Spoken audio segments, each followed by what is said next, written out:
Ok, ahora sí. Bien, como les estaba diciendo, esta sesión va a ser sobre criterios de adjudicación.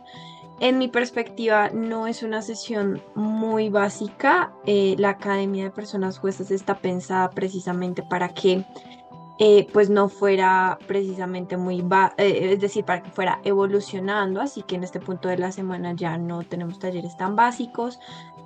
Igual voy a recordar algunos conceptos básicos que necesito para hacer unas explicaciones luego.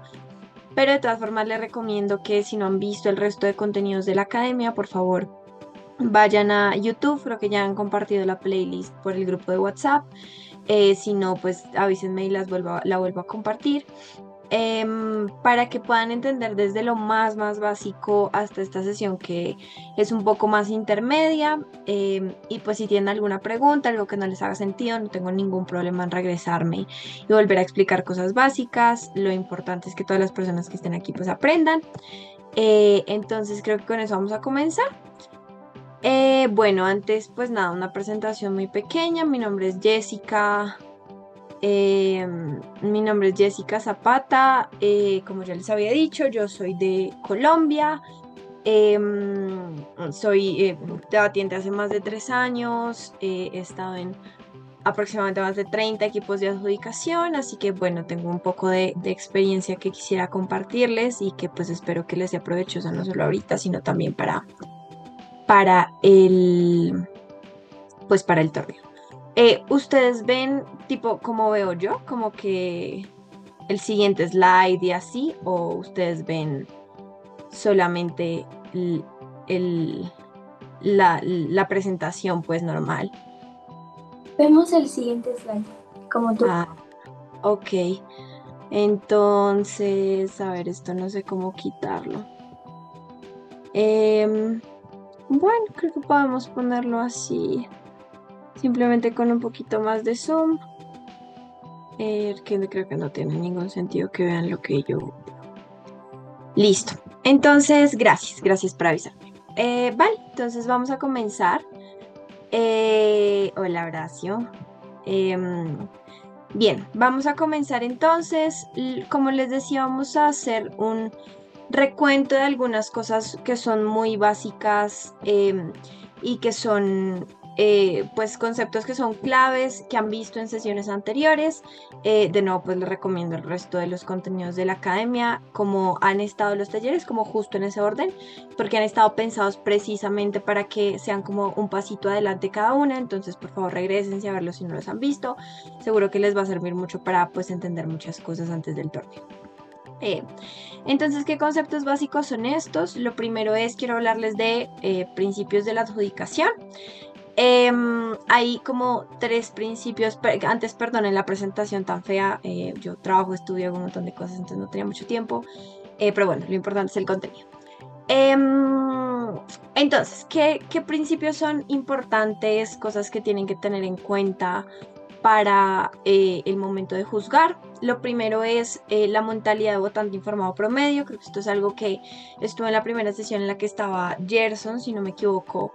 Es algo sobre lo que vamos a andar luego porque es súper importante la mentalidad con la que se aborda la adjudicación en debate.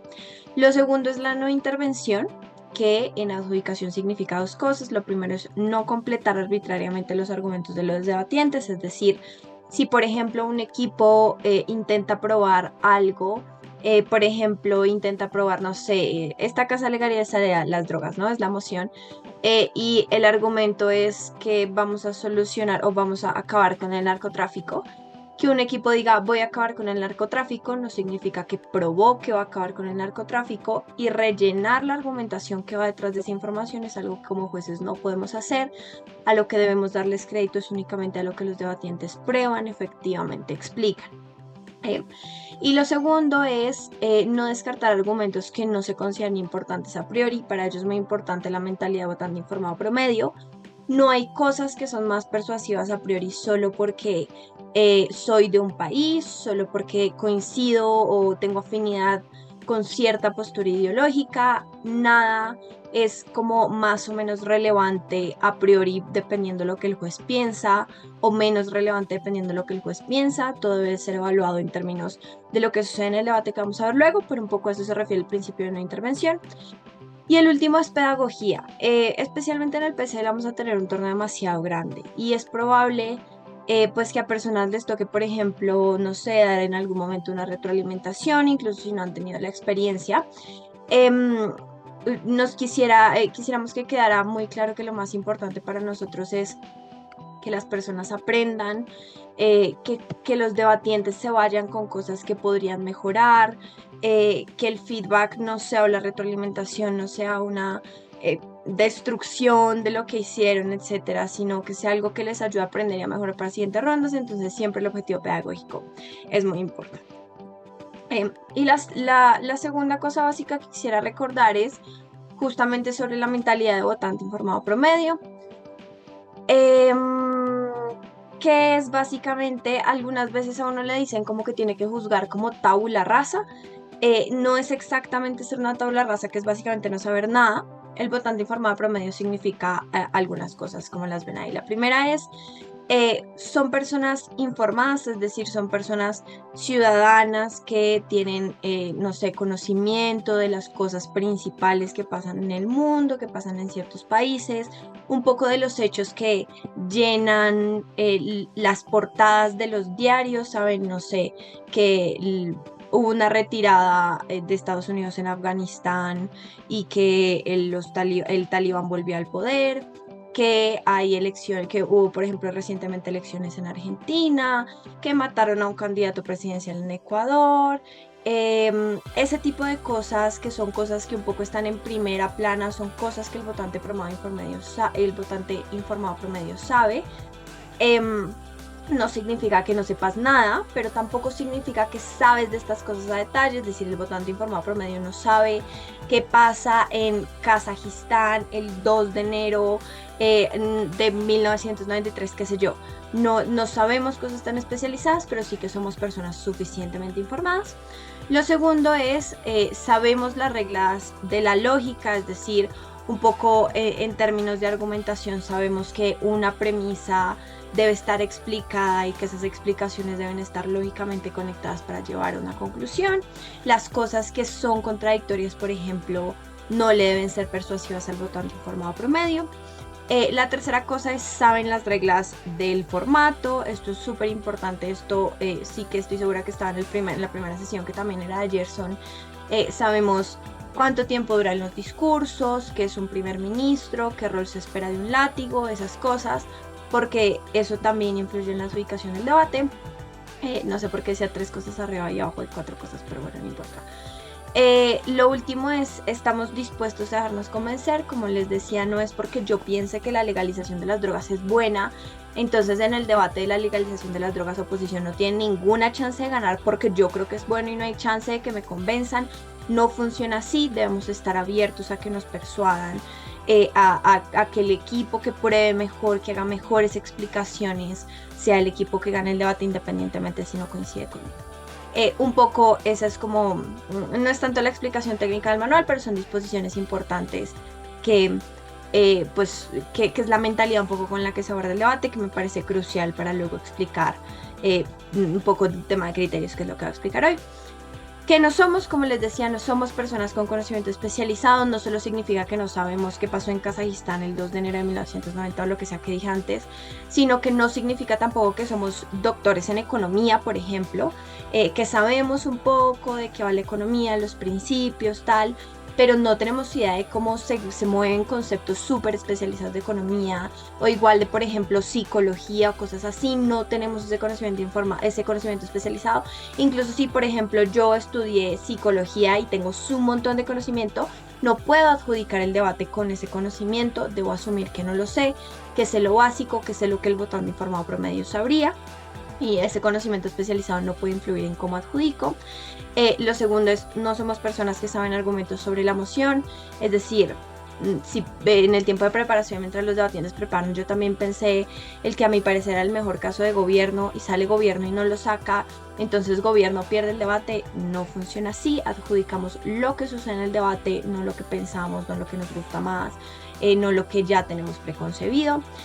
Y lo último es justamente no hay preconcepciones filosóficas o políticas, no es algo más persuasivo simplemente porque al juez en su postura personal le coincide con lo que piensa, sino que ambas posturas son válidas, de eso se trata el debate, y esa preconcepción no debería influir en cómo adjudicamos. Y la tercera cosa básica que quisiera recordar es cómo se comparan equipos. Hay 4 equipos en un debate, de nuevo vayan a la primera sesión que explica un poco más esto, pero los 4 equipos se enfrentan todos contra todos. Lo que eso significa es que, por ejemplo, yo comparo a primer gobierno con baja de gobierno, pero a la vez comparo a primer gobierno con alta oposición y a la vez comparo a primer gobierno con baja oposición, y así sucede con todos los equipos del debate. En total, un juez cuando da retroalimentación tiene que dar y hacer en la deliberación, tiene que tocar 6 comparativas. Que es algo importante, es decir, los equipos, digamos, primer gobierno le gana a baja oposición, pero para primer gobierno ser primer lugar de un debate no puede ganarle solo a baja oposición, y ni idea qué pasa con alta oposición o con baja gobierno, tiene que ganarle a todos los equipos, y así es importante como estas cosas básicas. Ahora sí, con estos conceptos básicos en mente, vamos a entrar a un poco hablar del tema del taller de hoy, que es sobre persuasión y sobre criterios de adjudicación, que pues para mí van de la mano. Un poco en este formato ser persuasivo es pues como convencer o entrar en esos criterios del juez. Entonces, primero hablemos de qué constituye. Por favor, si alguien tiene alguna pregunta o algo, quiere algo, no sé, alguna duda, lo que sea, alce la mano, interrúmpanme, no tengo ningún problema. Se me olvidó decir eso. Vale, ¿qué constituye entonces la persuasión? Lo primero es nada diferente a lo que te persuade en la vida real en términos lógicos, racionales. Ojo, obviamente a uno en la vida real lo persuade, por ejemplo, el sufrimiento de alguien, un discurso emocional o lo que sea. Por eso hago la claridad de que es en términos lógicos racionales. Me persuade algo que, por ejemplo, se explica bien, algo que consecuentemente a través de unas premisas me lleva a una conclusión, ese tipo de cosas. Y por eso es importante lo segundo, que es hay que tener en cuenta un poco la lógica, no en los términos más filosóficos, sino un poco la coherencia de los argumentos. El juez debe evaluar que algo que le parece persuasivo, por ejemplo, es algo que no es contradictorio. En la vida real, por ejemplo, si un amigo les dice, no sé, oye, me gusta mucho este cantante, y al otro día llega y les dice, ya no me gusta este cantante, no es persuasivo, es decir, uno no sabe qué creer, te confundes, no sabes cuál es el criterio. Un poco así mismo funciona el debate. Si el mismo amigo viene 2 días seguidos y les dice que les encanta ese cantante, ustedes le creen que les encanta ese cantante. Si además, por ejemplo, fundamenta porque le gusta, etcétera, a lo mejor suena más persuasivo, ¿no? Es un ejemplo un poco básico, pero un poco eso es lo mismo que funciona en debate, un poco más aplicando, cuidando que la lógica de los argumentos sea correcta, etcétera, que es diferente a cómo funciona en la vida real, pero para aclarar, por ejemplo, una contradicción no nos debería parecer persuasiva. De hecho, una contradicción, por ejemplo, resta persuasividad en términos de debate y de argumentación. ¿Qué otra cosa hace que sea persuasivo? Es el desarrollo de los argumentos. En este formato, honestamente no sé si funciona igual en otros formatos. Hay 2 cosas que son muy importantes para hablar del desarrollo de los argumentos, y dependiendo de qué tan buenas o malas sean estas cosas, los argumentos son más o menos persuasivos respectivamente. La primera cosa es qué tan bien probados están, es decir, qué tan demostrados están. Vamos a hablar luego de qué significa esto. Y la segunda cosa es qué tan relevantes son. Hablemos de la primera. Esto es algo que de lo que honestamente no vi el taller de Fabián, pero está en el taller de Fabián, que seguro ya lo van a subir muy pronto a YouTube, que fue el martes. Qué tan bien probado es un argumento es qué tan sustentado está con razones lógicas de, por ejemplo, probar que algo va a pasar. Hagamos un ejemplo de esto porque creo que a veces es difícil descifrar como hasta qué punto algo está bien probado. Digamos que en la moción, de nuevo usemos el ejemplo de las drogas, que es fácil de usar. Hay alguien que quiere probar que legalizar las drogas va a ayudar a solucionar problemas como el microtráfico. Entonces, va a ayudar a resolver o a eliminar el microtráfico. Ese es el argumento que yo quiero probar. ¿Qué necesito para probar que el microtráfico va a desaparecer? A lo mejor los debatientes necesitarían evaluar de dónde proviene el microtráfico, cuáles son las causas, cómo la legalización influye en ¿cómo se dice?, atacar estas causas, luego cómo se solucionan estas causas, etcétera. Si ven, todas esas son preguntas que los debatientes necesitan llenar con razonamientos para probar que se va a acabar el problema del microtráfico. La forma en la que, por ejemplo, un argumento bien probado de esto luciría es, por ejemplo, decir, vamos a eliminar el microtráfico.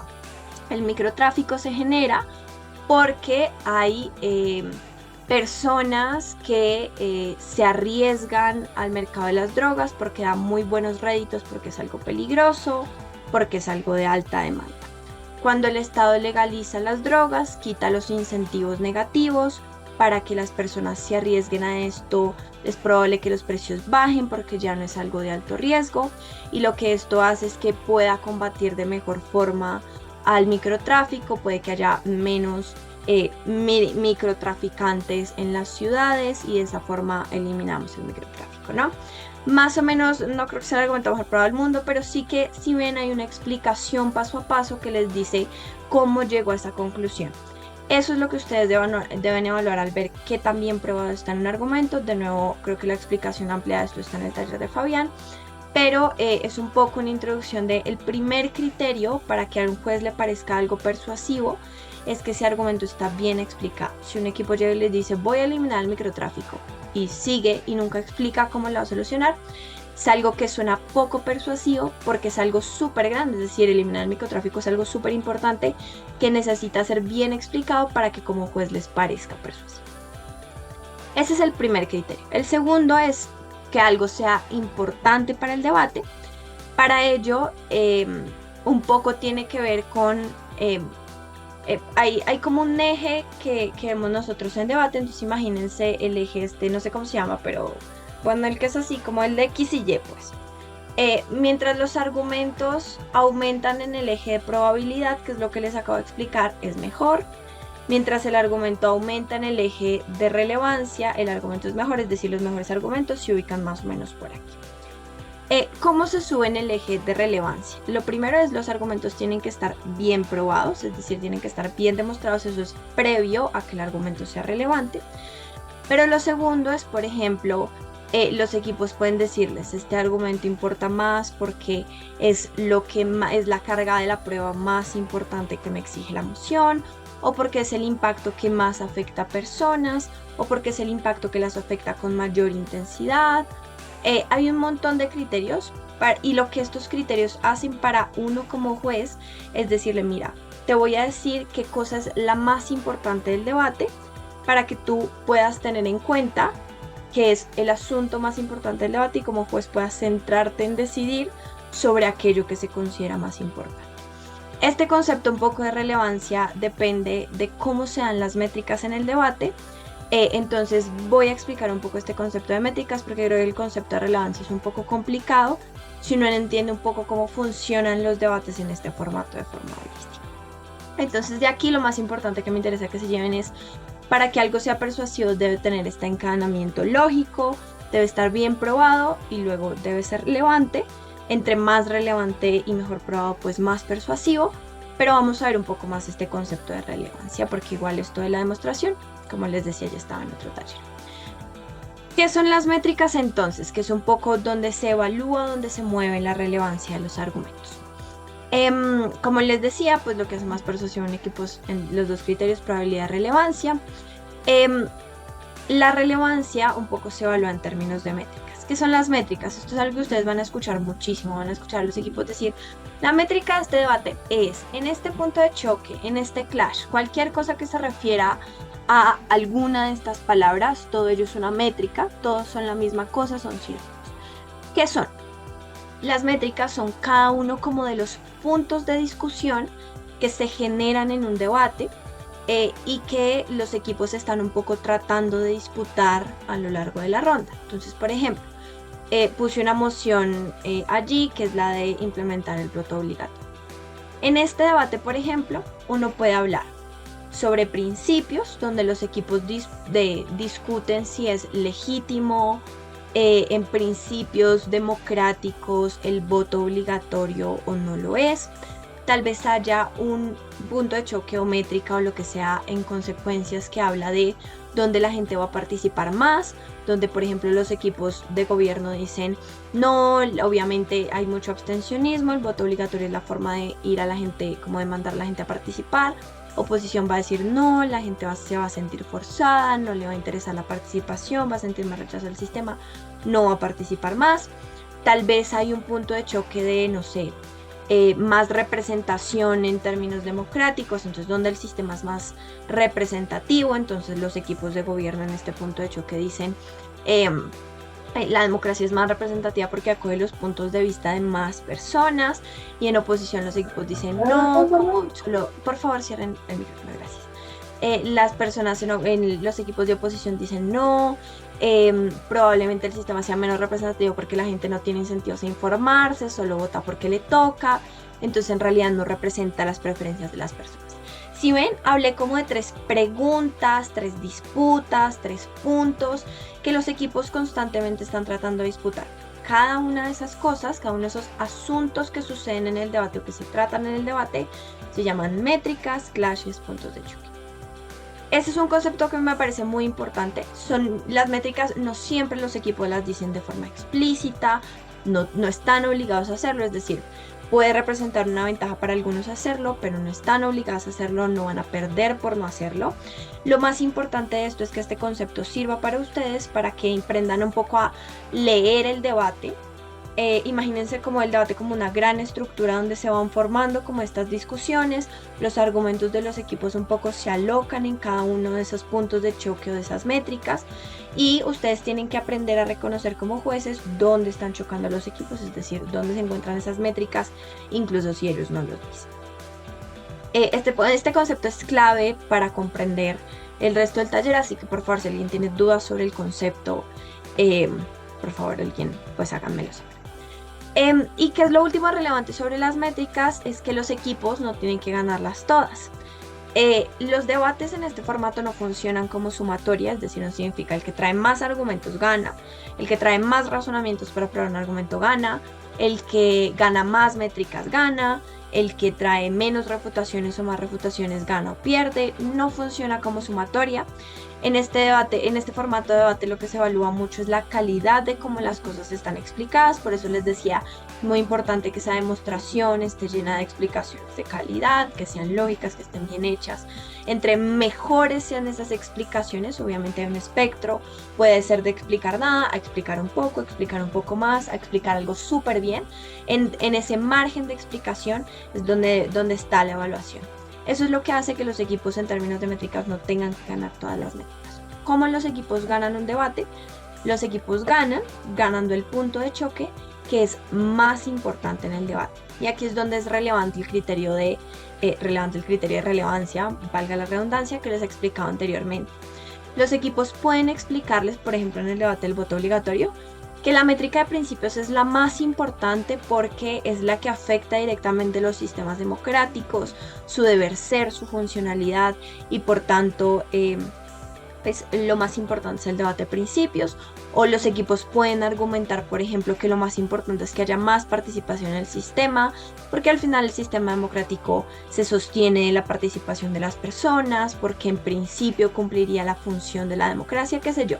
Cualquier criterio que los debatientes puedan es decir, argumentar un poco, lo que hace es que mueve la relevancia de los puntos de choque. Cuando los equipos digan o se pongan de acuerdo, ya lo vamos a ver en los criterios, cuál es la métrica más importante del debate, no siempre lo van a decir explícitamente, a veces es un acuerdo implícito, el juez tiene que descubrirlo, y el equipo que gane esa métrica más importante es el equipo que va a ganar el debate. No importa ganar los 8 puntos de choque del debate, hay puntos de choque que surgen que ni siquiera chocan, ¿saben? Como un equipo saca un argumento en un asunto que nadie ha tocado, pero eso no tiene crédito por sí mismo, necesita ser evaluado en términos como holísticos y completos del debate y en aquello que los equipos decían que es lo más importante del debate. Ojo, no lo que ustedes consideren a priori que es lo más importante del debate, sino lo que ellos decían que es lo más importante del debate. Quien gane este punto de choque o esta métrica es quien finalmente va a ganar el debate. ¿Listo? Bien. Es que vi que se abrió el micrófono, pensé que alguien iba a decir algo, pero listo. Sigamos. De verdad, si alguien quiere decir algo, solo interrúmpame o suban la manita negra.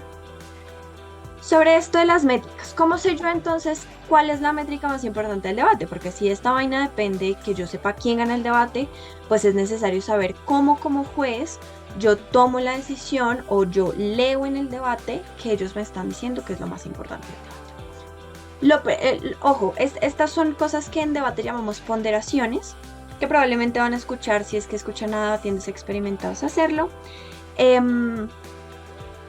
Que las ponderaciones igual tienen un criterio de, no porque un equipo les diga la representación es lo más importante, ya, entonces ya me dijo que esto es lo más importante y ya absolutamente y nada lo va a hacer cambiar. No.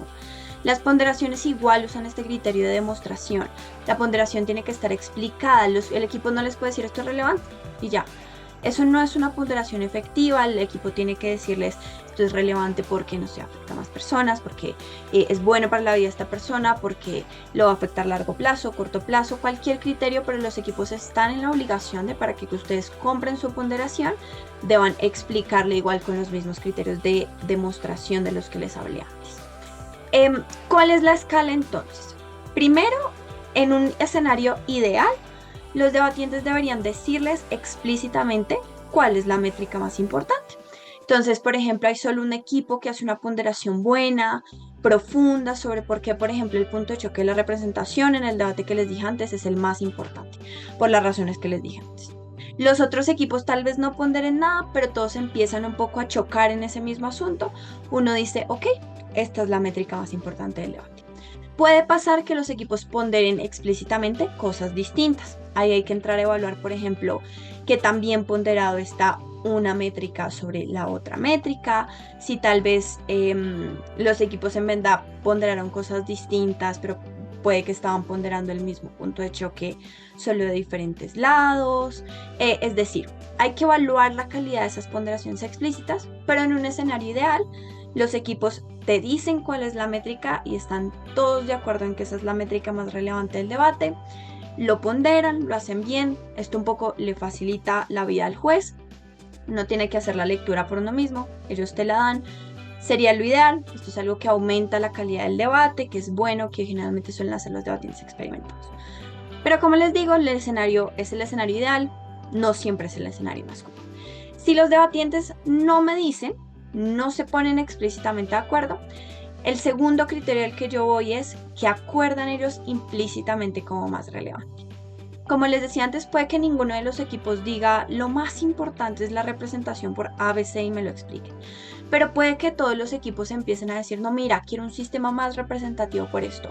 No, mira, me parece que el sistema va a ser menos representativo por esto. Creo que va a aumentar la representación por acá. Creo que va a bajar por acá. Creo que va a aumentar la representación en ciertos grupos. Va a ser el sistema más representativo. Uno empieza a darse cuenta que los equipos están acordando implícitamente que este es el punto de choque más relevante de la ruta. Lo pueden hacer de esta forma, o también hay, por ejemplo, argumentos que implícitamente llevan ponderaciones. Por ejemplo, en esta moción del voto obligatorio, uno podría decir, no, hay poblaciones que no se han visto representadas, que si se aumenta la representación de estas poblaciones sería muy bueno porque cambiaría su calidad de vida, ayudaría a que se escuchen sus demandas, harían políticas públicas a su favor, etc. Si ven, ahí hay como un razonamiento implícito, no explícito, pero sí que un razonamiento implícito de que parece que esto es un impacto importante. Los equipos de alguna forma implícitamente te están diciendo esto es importante, valóralo. Entonces uno tiene que entrar a leer un poco más profundo entre líneas, a ver qué están acordando ellos, que es lo más importante.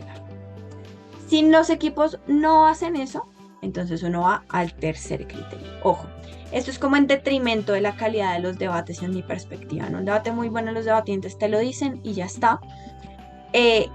pero luego puede que los debatientes no lo hagan. Como les decía, no están obligados, no van a perder por no hacerlo. Así que si es que ni siquiera implícitamente se ponen de acuerdo, me dan algunas razones, entonces voy al tercer criterio. El tercer criterio es lo que está mejor demostrado. Por ejemplo, en este debate del voto obligatorio, digamos que los equipos argumentan, dicen, sí, como esto es muy súper bueno en principios, no muy bien explicado. Tal vez hay algunos equipos que profundizan un poco en por qué se va a aumentar la participación del sistema, es allí donde hay más profundidad, como que uno ve que es el punto más analizado y luego hablan y tendremos un sistema más representativo, ¿no? Tal vez no hay muchos razonamientos implícitos, tal vez no todos los equipos estén de acuerdo, pero sí que como el primer criterio y como les decía, el criterio base para, antes de que yo piense que algo es relevante, tengo que pensar que es probable que suceda, luego evalúo la relevancia. Entonces sí que ese criterio de probabilidad me dice, vale, pues este equipo está probando un poco mejor esto. Como juez es válido que yo considere que esto es lo más importante del debate. Nadie me lo dice, no se pusieron de acuerdo. Mi única chance, mi única pista para decidir qué es lo más importante es aquello que desarrollan más. Entonces me inclino por aquello que desarrollan más. Si los equipos desarrollan dos cosas distintas, que está mejor desarrollado, ojo, no más desarrollado, no con más número de explicaciones, que está mejor, que analíticamente les explica muy bien por qué pasaría algo, cómo se soluciona. Ese tipo de explicaciones son las de calidad, no por tener más tienen mejores, sino es el análisis que hay detrás. Y por último, si es que ningún equipo desarrolla mucho a profundidad, si es que la calidad analítica no les da pistas para definir, si es que ninguno de los debatientes se ponen de acuerdo, este sería un poco el peor escenario posible, es un escenario un poco caótico, en el que pues nadie se está poniendo de acuerdo en nada, nadie prueba lo suficientemente nada. Su último criterio para decir que es más importante es lo que el votante promedio informado elegiría. Un poco es arbitrario, sí, lo ideal es prácticamente nunca llegar a estos escenarios. Casi siempre los equipos le dan a uno al menos algunas razones implícitas, se ponen de acuerdo en algunas cosas, el formato un poco los invita como a involucrarse entre ellos, así que de alguna forma se terminan poniendo de acuerdo. Pero si hay un debate caótico donde eso ni chance pasa, donde nadie muestra nada, su último recurso es elegir lo que el votante promedio informado elegiría, lo que les parece más razonable, lo que les parece un poco mejor explicado, es decir, es súper arbitrario este criterio, sí, por eso es su último recurso. Generalmente uno se queda por acá, tal vez en debates de más baja calidad, tal vez por aquí. La idea es nunca, yo jamás he llegado a usar este criterio, no que lo recuerde, pero su último recurso. ¿Listo? Lo ideal es que siempre adjudiquen de acuerdo a lo que pasa en el debate. Casi siempre los equipos les dicen de forma explícita o implícita o desarrollan un poco más algunas cosas. Hay que desarrollar la capacidad de leer eso. Pero en últimas hay que elegir como tanto informado, no como su persona individual con sus sesgos, sus preferencias, sino como lo que ya les dije, que es un votante informado promedio. De esa forma es que desciframos un poco cuál es la métrica más importante del debate y como de acuerdo a ella se ganan los debates, pues es necesario encontrarla para darle un poco de sentido a la adjudicación. Eso me parece, creo que un poco eso es mi aporte más relevante que quería traer a esta academia. Como les decía, puede que algunas cosas no hagan sentido todavía. No importa, regresense a los contenidos básicos. Cuando lo vean, espero que si tal vez son personas que no tienen aún ninguna experiencia ni nada, tengan un juez principal que tenga la capacidad de hacer este análisis por ustedes y ahí un poco en la práctica esas explicaciones van a tener sentido. Pero por ahora ténganlas como un recurso teórico. Cuando estén allí escuchando un debate, pregúntense, ok, ¿dónde está la métrica, no? ¿Dónde están chocando? ¿Cómo puedo yo saber qué cosa es más importante que otra? ¿Me lo dicen? ¿No me lo dicen? ¿Lo explican más? ¿No lo explican? Un poco para ese es el objetivo de esas explicaciones, que esto es lo que le da sentido a la adjudicación. Si esto es lo que hace que yo decía quién gana el debate, pues es necesario tenerlo claro y leerlo en el debate para que yo pueda dar la adjudicación correcta y más justa con los equipos. Lo penúltimo que quisiera traer aquí es con respecto al análisis. Hay algunas cosas que hacen, por ejemplo, que son criterios también que los ayudan a ustedes a decidir qué hace que un equipo gane sobre otro, que algo les parezca más o menos persuasivo. Entonces, Lo primero es esta explicación sobre las métricas y la relevancia que les acabo de dar. eh, no funciona en aislado, es decir, como les decía, no algo es más importante porque me parece más importante a priori. No es más importante porque suena más bonito, no es más importante porque es actual, no es más importante porque creo que coincide con mi perspectiva de cómo funciona la realidad. No. La relevancia funciona en comparativo. Especialmente imagínense un debate en el que ustedes tienen 4 equipos, 8 discursos. Cada discurso podría desarrollar, digamos, los constructivos, pero hay dos argumentos, es decir, al menos 8 argumentos en el debate, más refutaciones, más ponderaciones, más encuadres, definiciones, caracterizaciones. Tiene un montón de contenido. Lo que esto significa es que, por ejemplo, porque una oracioncita les pareció persuasiva, no significa que ese equipo gane en absoluto, sino si necesitan descubrir por qué esa afirmación o ese argumento, preferiblemente el argumento, las afirmaciones, como les decía, pues no tienen el mismo crédito porque no están analizadas. Este argumento, por ejemplo, no me puede parecer persuasivo en aislado. Tiene que parecerme más persuasivo que las demás cosas que hay en el debate, incluso si tiene refutaciones porque creo que el argumento se sostiene, etcétera. Entonces, lo importante de esto es que aprendan un poco a ver de forma completa el debate, hay que evaluar lo que está allí, un poco verlo de forma sistémica. Si les soy muy honesta, no creo que esta sea una habilidad que de repente uno entra a juzgar y ya la sabe, pero sí que si tienen chance practiquen, vean debates. Nosotros tenemos también ejercicios prácticos en la academia que puedan entrar, aunque sea si no participan en la deliberación, aunque sea verlos, para que les haga sentido un poco este ejercicio de, tengo que un poco organizar lo que dicen, ver qué choca con qué, ver qué daño le hace daño a qué. Entonces un poco esta es una invitación a que vean el debate de forma holística, de forma completa, y puedan evaluar las cosas que suceden dentro de ese contexto. Hay algunas situaciones particulares que traje aquí porque creo que son cosas que pasan comúnmente, y que de pronto pueden dañar la forma en la que se evalúa la relevancia. Entonces, la primera es, un argumento que no es refutado no es más importante. Como les decía, por ejemplo, el argumento de en principios del voto obligatorio a mí me pareció que estaba súper bien hecho. Pero nadie más habla de principios en el debate y todos los equipos están como, no, la representación, no, la participación electoral, bla, bla, bla. Y nadie tocó el argumento de principios.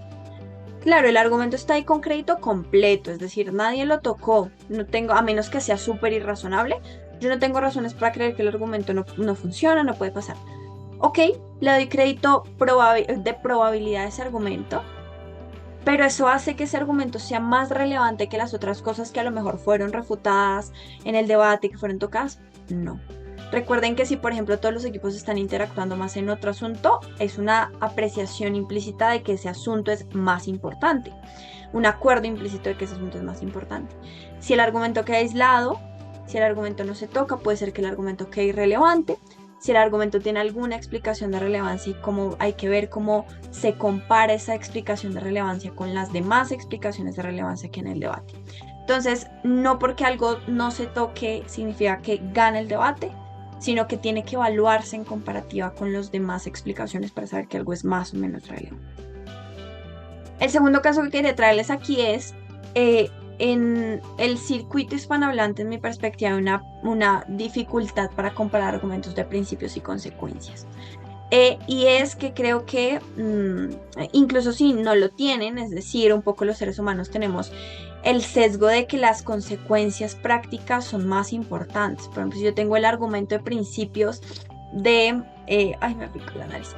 Si tengo el argumento de principios de por qué la democracia será mejor con el voto obligatorio, y luego tengo el argumento en consecuencias que dice, mira, esto va a hacer que se representen a personas vulnerables, que cambiemos su vida, bla, bla, sin ninguna explicación de relevancia. A veces existe un sesgo a pensar que el argumento de consecuencias es más relevante, porque yo como tangibilizo un principio, como que no sé muy bien a dónde va el impacto, como que no sé dónde evaluarlo, etcétera. Entonces me suena que lo más importante es que se represente a la gente vulnerable. No funciona así. No son las consecuencias a priori más importantes que los principios, que para mí es el sesgo más generalizado, pero también funciona a la inversa. El principio no es inherentemente más importante que las consecuencias. Que el principio sea no consecuencialista no lo hace un argumento más valioso que las consecuencias. que sí lo hace un argumento más valioso que otro, que haya una explicación de por qué es más relevante, que haya más desarrollo en este argumento, que haya comparación con otros argumentos de por qué importa más. Eso sí lo hace importante. Eso significa que en todos los debates puede que la métrica más importante sea la de principios, puede que a la vez en otra sala de la misma moción el choque más importante sea el de consecuencias, porque depende de lo que sucede en el debate. No hay como preferencias a priori de qué métrica es más importante, porque nos parece que es más como intuitivamente importante. No funciona así. Era lo segundo. Y lo tercero es, eh, existe un sesgo también generalizado a creer que los impactos sobre personas vulnerables son más importantes que la generalidad de las personas. Entonces, por ejemplo, de nuevo voy a usar el ejemplo de las personas vulnerables. No, ahora se va a representar a comunidades indígenas que nunca habían sido representadas porque no tenían incentivos para votar, bla. Y el otro lado no, sino la cámara baja, por ejemplo, puede decir, bueno, pues sí me importa que participen las personas indígenas, pero me importa tal vez más que haya más gente participando, porque eso hace un sistema mejor, porque hace un sistema más adecuado a las preferencias de las personas, bla. Ninguna de esas dos cosas es más importante a priori. Ninguna de ellas. De nuevo, ¿qué los hace más importante? Que yo diga, mira, mucho más importante representar a las personas indígenas, porque han sido olvidadas, por ejemplo, en muchos países, porque no son tenidas en cuenta, porque las leyes las afectan, pero ellos no tienen chance de cambiarlas. Qué sé yo, ¿no? Cualquier explicación, esto diría, ok, es más importante representar a estos que a todos, ¿no? O en el otro lado les pueden decir, no, es más importante que, o sea, la democracia busca en principio tratar de ser un poco el gobierno del pueblo. Entre más personas haya representada, entonces más, o sea, es mejor. O que haya más personas participando hace que haya más incentivos de los políticos de escuchar a las personas. Eso hace que el sistema pueda servir a las necesidades de la población, y por eso es más importante que haya más personas. No importa cuáles personas, simplemente que haya más. También, y no hay una ponderación, por ejemplo, en el otro lado sobre, no sé, los grupos indígenas o cualquier cosa que se les ocurra. Lo que hace el argumento más relevante es la explicación que se da de por qué es relevante. Nada es más relevante que otra cosa, porque intuitivamente me parece que puede ser más relevante. No. Un poco exíjanle a los equipos esa explicación. A lo que me refiero no es, perdiste por no explicarlo. No, sino para su adjudicación, para ustedes estar seguros de que algo es más importante que otro. La preferencia es que los equipos les den esa explicación. Obviamente hay grados de explicación. No explicar nada, explicar absolutamente toda la relevancia. Hay márgenes, ¿no? Me explican un poco, me explican un poco más, me explican muy bien. No tienen que explicarles siempre muy bien para que ustedes compren, pero sí que debe haber un análisis de qué es más relevante. Nada es relevante a priori, que es lo más importante. La segunda cosa aquí es con respecto al análisis, es valorar el engagement directo. No sé si alguna vez han escuchado el concepto de engagement. No estoy segura si esta es la traducción literal, pero lo hemos usado en español como involucramiento, que lo que significa es, debate se trata de debatir, ¿no? Que yo diga un argumento y todo el mundo lo ignore, nadie está debatiendo conmigo, nadie está chocando conmigo, ¿no? Ese involucramiento es a eso a lo que refiere, que yo me involucre con el material de los demás, que yo vea, ok, él trajo este argumento, creo que este argumento no funciona por esto, creo que podría ser, pero incluso si funciona, creo que es mejor el mío. Es involucrarse con el material de los demás para que haya choque, para que haya debate. Debate se trata de choque. Entonces, valorar que un equipo quiera involucrarse con el material de otro es algo que como personas juezas deberíamos valorar. Que haya intentos de involucrarse con el material de otro es algo que es positivo para los equipos. En cambio, por ejemplo, si primer gobierno construye un buen argumento y primera oposición lo ignora, es falla de primera oposición, ¿no? Que lo ignora porque se le dio la gana, ¿no? Si lo ignora porque no parecía relevante, pero se involucra con otras cosas, ahí funciona. Pero si solo lo ignora porque se le dio la gana y sigue repitiendo los suyos, pues es una mala estrategia, ¿no? Entonces, un poco es valorar esa capacidad de involucramiento que tienen los equipos, porque ahí es donde se genera el choque, porque ahí es donde se define quién gana las comparativas, quién gana la métrica. Entonces es importante valorar ese engagement. Y por último, no completan afirmaciones, esto es muy importante. Ahí dice preargumentativas, porque, y creo que especialmente porque en el torneo pase mucho, considerando que hay personas, también habrá talleres para tiendas, pero es normal, ¿no? En etapas tempranas es normal que pase, por ejemplo, que uno no explica muy a profundidad las cosas. y yo diga, la gente va a estar mejor representada y la gente va a estar mejor representada y no digo nada más, eso ni siquiera es un argumento, ¿no? Es una afirmación que está tratando de dar idea de algo, pero que no explica muchas cosas. Completar como juez esa afirmación es algo que está mal. Recuerden que ustedes le dan crédito a lo que los equipos dicen, no a lo que ustedes piensan, no a lo que entendieron, no a lo que vino a su cabeza cuando el equipo dijo esa afirmación, no, a lo que ellos dicen, nada más. Por eso esto es un poco relacionado con el principio de no intervención que mencionaba al principio. Y para cerrar, un poco algunos errores comunes con respecto al uso de estos criterios de adjudicación. Hay algo de lo que no hablé aquí, que es el cumplimiento de rol, porque creo que era un tema más de especialmente el primer taller, no estoy muy segura si está allí, pero por ejemplo, en Parlamento Británico, los látigos no pueden traer nuevos argumentos, completamente nuevos. Pueden rellenar lo que dijo su extensionista, pueden impactarlo, pueden refutar, pero no pueden traer argumentos completamente nuevos. Si yo, el látigo trajo un argumento, o sea, la extensión trajo sus argumentos, el látigo trae uno más, y yo digo, no, el látigo trae argumentos nuevos, cuarto. No funciona así. En debate no hay cuartos automáticos, primero, pero segundo, el cumplimiento de rol no es el fundamento más importante para adjudicar. ¿Qué es lo más importante? Que el argumento está bien probado o no, el argumento es relevante o no. Esos son los criterios a usar. No se equivocó en lo que tenía que ser en el discurso, entonces cuarto, o pierde la comparativa con el otro equipo. No funciona así. Solamente si eso afecta a su contenido. Pasa también, por ejemplo, con los primeros ministros o los líderes de oposición. Este discurso por manual está un poco, es recomendativo que defina el debate, que lo encuadre un poco, que dé caracterizaciones y luego que argumente. Resulta que el primer ministro entró de una con sus argumentos y no caracterizó. ¿Eso hace a primer ministro menos persuasivo que el líder de oposición? No necesariamente. Si esas caracterizaciones eran claves para la comprensión de su caso, para su análisis, y le faltaron, tal vez sus argumentos son menos persuasivos, pero eso no hace que de entrada pierda todas las comparativas del debate porque no cumplió con definir que es algo que el manual dice que debería hacer. No funciona así. Entonces el cumplimiento de rol no es el criterio con el que deben adjudicar, sino los criterios de esto está mejor demostrado, esto es más relevante de los que les hablaba. Lo segundo es adjudicar bajo sumas y restas, que era un poco lo que les decía, ¿no? Este equipo tiene 3 argumentos y este 2, y este está refutado, entonces a este le queda 1 y a este 3, entonces gana el que tiene 3. No funciona así. Tampoco funciona que si yo refuto, por ejemplo, primer gobierno tiene un argumento súper bueno de la representación. Perdón por usar el mismo ejemplo trilla, pero no tengo otro en la cabeza. Súper bueno la representación, ¿no? Bien analizado porque representó más personas, porque el sistema es mejor, bla, bla. Y sale primera oposición y dice, ay, no vas a tener más representación. Y sigue. ¿Esa refutación anula el argumento del primer gobierno? No funciona como sumas y restas. Ya, lo refutó, entonces se niega y ya no existe. Y entonces tengo que hablar el resto. No funciona así. Las cosas tienen crédito en perspectiva en el debate, entonces un poco lo que una refutación afirmativa hace, probablemente no le hace mucho daño a un argumento analizado, probablemente la refutación tiene que estar más analizada. No vas a tener representación por esto. Voy a tener mejor representación a mi lado por esto. Algunos grupos van a seguir no siendo representados por esto. Incluso si tienen representación, tengo mejor representación a mi lado por esto. Esa construcción, las refutaciones igual usan estos criterios de demostración.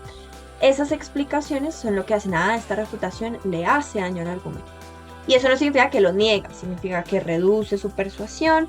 Todo es un poco en márgenes. No funcionan estas lógicas de tiene más, entonces mejor, de que las cosas se anulan, que es un poco la lógica de sumas y restas que tengo ahí. Esto de adjudicar topicality, no es un término que yo uso, pero bueno, usé esta presentación de una clase que ha tenido antes, entonces yo no uso este término, pero a lo que se refiere es nada es más importante porque en este tema en particular esto debería ser así, porque estoy más de acuerdo con esto en este tema, porque este argumento es lo que yo coincido ideológicamente, o porque este argumento por mi postura personal estoy más de acuerdo con una línea que con otra. No funciona así, como les decía, funciona por la calidad argumentativa, no por el tema del que están hablando. No es el tema lo que me lleva a decir que es más importante, es la calidad demostrativa de los equipos. Lo cuarto es arrastrar equipos. que un poco es, perdónenme, prendo la luz que ya no está funcionando. Arrastrar equipos significa em, un poco, pasa mucho más en bancadas, que es, primer gobierno prueba alguna cosa, lo prueba con suficiencia, más o menos bien, baja de gobierno dice una afirmación similar, y luego usa eso un poco para, no sé, tratar de ganar a los equipos de oposición y esto. Em, no tiene material propio con el que lidia con los equipos de oposición, sino que se pega de una premisa que había en altas ahí, que igual está bien explicado. Arrastrar lo que traduce es, yo creo que primer gobierno gana, pero como baja de gobierno tiene el mismo material que primer gobierno, entonces también gana, ¿no? Un poco alta de gobierno está arrastrando a baja de gobierno, y así ambos equipos le ganan a oposición. No funciona así. Cada equipo es independiente en el debate. Cada equipo tiene que traer material propio, especialmente con las bajas. Si las bajas traen el mismo material que la harta, no pueden tener crédito por ese material. Pues porque tienes crédito por repetir algo que ya estaba dicho, etcétera. Entonces, arrastrar equipos significa un poco a este equipo se pegó de esto, entonces ganan ambos. No funciona así. El equipo tiene que ganar independientemente y tiene que hacer méritos propios para ganar, por ejemplo, a los equipos de oposición, en el ejemplo que les acabo de dar. De otra forma, no tiene crédito, yo no debería arrastrarlo a la victoria simplemente porque se pegó del material de otro equipo. Lo siguiente es evaluar equipos que niegan la moción. La verdad, este es un caso muy específico, espero que no lo vean, pero es un poco, por ejemplo, la moción me dice esta casa implementaría el voto obligatorio y oposición dice no, no puedes tener voto obligatorio. Es como, o sea, primero, si vieron el taller de tipos de mociones, sabrán que la moción de implementar tiene fiat, es decir, tengo capacidad de modelar cómo voy a hacer el voto obligatorio. Pero decir que no puedo tener voto obligatorio es negar la moción, es decir, no permite el debate. En ese caso, obviamente ese equipo no es cuarto automático porque no hay cuartos automáticos en debate, pero sí que su material va a ser mucho menos persuasivo. Por ejemplo, todo un análisis de por qué es imposible tener voto obligatorio niega la moción, literalmente va en contra de lo que nos pide debatir. Eso significa que ese equipo va a ser significativamente menos persuasivo. Habría que entrar a evaluar si tiene otros argumentos más comparativos que sí entren en la ronda que se puedan evaluar. Si es que ese es su único material, probablemente ese material va a ser muy poco persuasivo. Habría que ver si es el menos persuasivo de la ronda. Es algo que habrá que entrar a evaluar. Nadie es cuarto por negar la moción, pero negar la moción no es ideal, es algo que un poco en términos de adjudicación sí se penaliza. En términos de persuasión, cuando alguien nega la moción me parece significativamente menos persuasivo. La siguiente es juzgar casos en los que solo hay evidencias que se contradicen. A veces los debatientes tienden a usar mucho, un poco no a razonar, sino por ejemplo a justificar con ejemplos. Es algo que pasa especialmente como en personas nuevas o cuando no tiene conocimiento sobre el tema. No hay como explicaciones profundas, lógicas de que algo va a pasar, sino es como, pues en Colombia pasa, ¿no? Imagínense que yo estoy tratando de argumentar que hay muchos temblores. Es que ayer tembló y estoy traumatizada. Hay muchos temblores en el mundo y yo digo, pues es que en Colombia pasa. O sea, ayer pasó 4 temblores, como 8 en un día, ¿por qué no va a pasar? Y oposición dice, no, pero es que no pasa, o sea, no sé, no sé dónde no tiembla, en Japón, no, Japón es un mal ejemplo, en Europa, pues, no sé, en Madrid. No, en Madrid casi no tiembla. Entonces, no. ¿Cómo evalúa uno esto, no? Si hay ejemplos para probar una cosa, hay ejemplos para probar otra.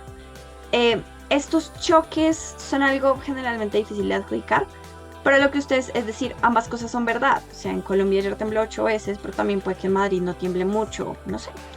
Ambas cosas pueden ser ciertas. La forma en la que ustedes resuelven esto no es, este ejemplo me parece más persuasivo porque yo soy de Colombia, ayer vi 8 temblores, así que pues, voy a comprar más no. Sino, de nuevo, la explicación que hay detrás. A lo mejor ese ejemplo acompañado de hay algunas zonas sísmicas o esto se repite en ciertas partes, tal vez si no está muy explicado.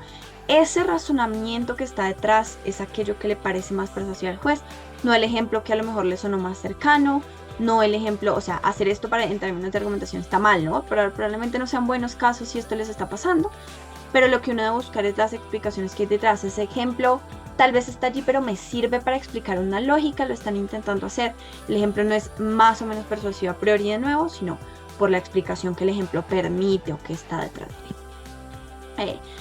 La siguiente es, como les decía, cuartos lugares automáticos no hay razón por la que haya. Si un equipo se para y dice su nombre y se sienta, y luego su compañero para, dice su nombre y se sienta, eso no hace, no, ya este equipo es cuarto, ¿no? Es probable que el equipo quede cuarto, pero no es porque haya un cuarto automático, sino porque no hay material para comparar. El equipo es cero persuasivo.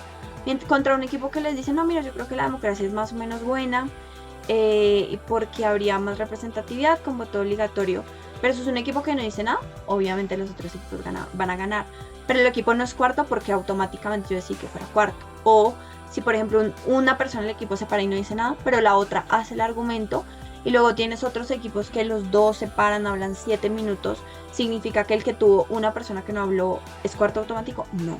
¿Significa que el que niega la moción es cuarto? No. ¿Significa que el que contradice a su compañero o a un equipo de sonca es cuarto automático? No. ¿Que el que no da puntos de información es cuarto automático? No. No hay en ningún escenario cuartos automáticos.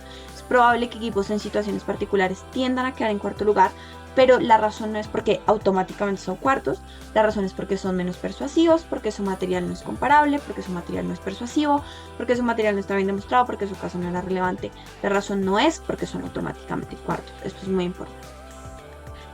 Creer que con decir refutación se refutan los casos, esto era algo que ya les había dicho.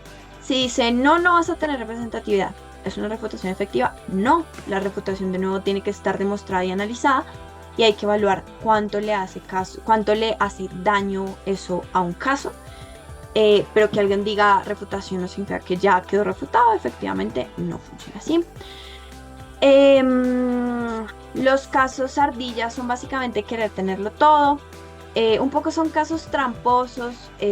La verdad, yo creo que la mayoría de personas no hacen esto a propósito. Puede que alguien lo haga sin pensar que lo está haciendo, es decir, no le está haciendo de mala, sino que pues a lo mejor su caso quedó mal construido, que así, pero es un caso tramposo, ¿no? Por ejemplo, en el voto obligatorio es como, mira, voy a tener voto obligatorio, pero solo para, por ejemplo, las personas en las ciudades, y entonces no vamos a obligar a la gente de la ruralidad a votar porque se sentiría presionada.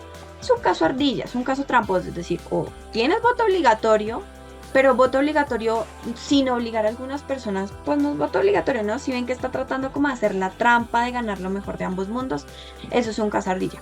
¿Es un cuarto automático? No. ¿Es un caso menos persuasivo? Claro. Porque no sé entonces si el equipo luego hace eso y luego va a decir, no, tengo más representatividad. Pero ¿cómo? Si no hay un mecanismo que obligue a ciertas personas que antes no votaban a votar, ¿no? Parece que hay como una duda de que consigas impacto. Entonces, ¿el caso es menos persuasivo para el juez? Sí. ¿El caso es cuarto automático? No. Juzgar de oficio es simplemente juzgar como interviniendo. Por ejemplo, hay casos, en este torneo les va a pasar porque yo soy jefa de codificación y las mociones van a estar bien, espero. Pero puede pasar en alguna ocasión desafortunada, incluso me puede pasar a mí cometer un error o lo que sea. La moción puede estar desbalanceada, es decir, puede ser más difícil de defender para un equipo. Entonces ustedes dicen, no, pues yo voy a hacer que yo crea que son más persuasivos los argumentos, por ejemplo, en el lado de gobierno, porque es que si no lo creo es imposible ganar. Eso no es su problema. Si el equipo hizo una moción mal, claro, perjudica a los equipos. No debería hacerse, las mociones tienen que testearse bien. Pero si el equipo de adjudicación comete un error, ese no es su problema. Ustedes no pueden intervenir en el debate dándole mayor crédito a algo que puede que no esté bien explicado, algo que no es persuasivo, algo que no es lógicamente correcto, etcétera. Simplemente porque les parece que necesitan balancear el escenario, eso no es su problema. Si la moción está desbalanceada, los equipos tienen que ver qué hacer con eso. Es un problema del equipo de adjudicación, claro, pero no es su problema arreglarlo con la adjudicación. Es decir, no tienen ustedes la obligación de balancear esos cosas.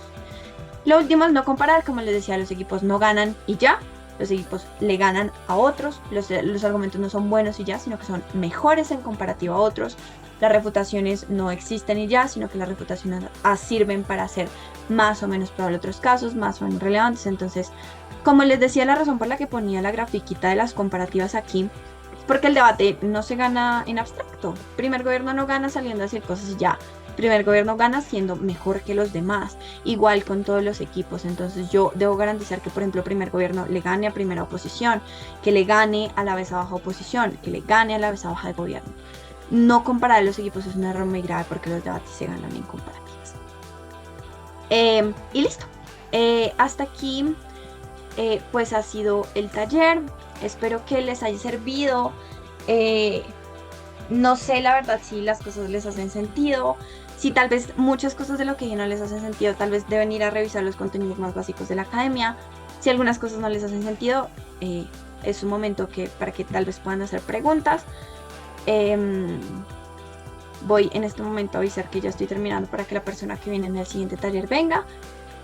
Pero mientras tanto, pues si alguien tiene alguna pregunta, alguna duda, algún comentario, lo que sea, pues este es un momento para hacerla.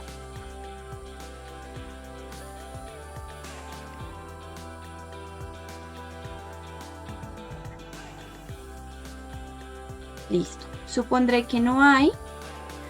Entonces, nada, pues muchísimas gracias a todas las personas por venir.